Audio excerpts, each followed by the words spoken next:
Hi, it's Rebecca. In this video, we're going to work on strengthening our diaphragms. Now, the diaphragm is very important for lots of sounds made in the American dialect, or any dialect for that matter, but mostly for the sh, which is unvoiced, and z, which is the unvoiced version of this continuant sound. So, continuant means you can make it as long as you have what? Air in your lungs. So, what we're going to do is we're going to put our hands right at the bottom of our ribs, and we're going to go shh. Let's add a little voice to it.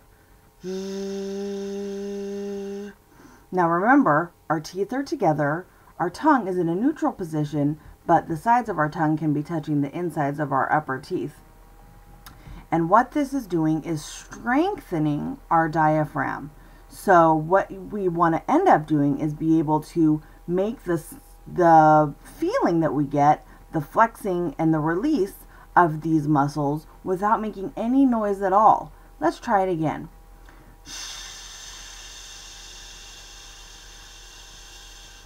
Now let's add some voice to it.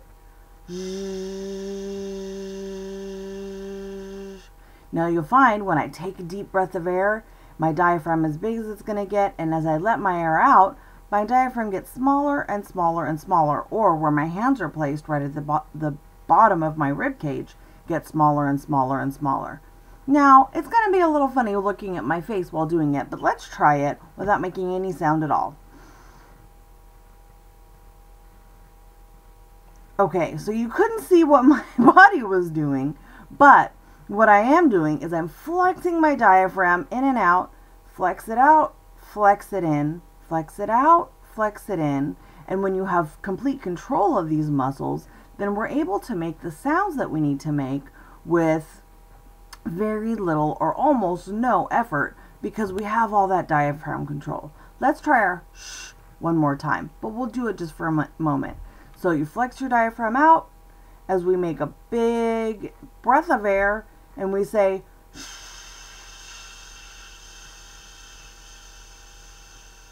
The more control we have, the longer it will take for these muscles to go in. The less control we have, you'll feel a lot of movement. But if we have a lot of control, then we can move these muscles at will, meaning we can make these sounds at will. And what does that mean? More proper pronunciation. So let's try the voiced version, the zh version of this. Out, big breath of air, and very good. Now, I only felt my ribs go in maybe a quarter of where I started because I have the control where I can flex them in and out as I need to. So, if you practice this exercise, first by making the sounds, because that's what we're focusing on, is making these sounds properly. You can even do it with the ch,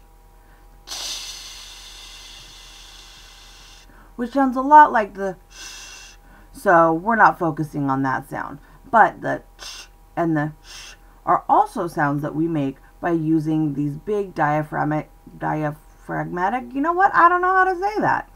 These diaphragm muscles. So this is a practice I would like you to do. This is an exercise I would like you to do before making these sounds. Please do it 20 times before you try making these sounds, and I'm sure it will help you to end up making these pronunciations a lot more easy, natural, and you'll sound like a native speaker if you have your diaphragm muscles in shape.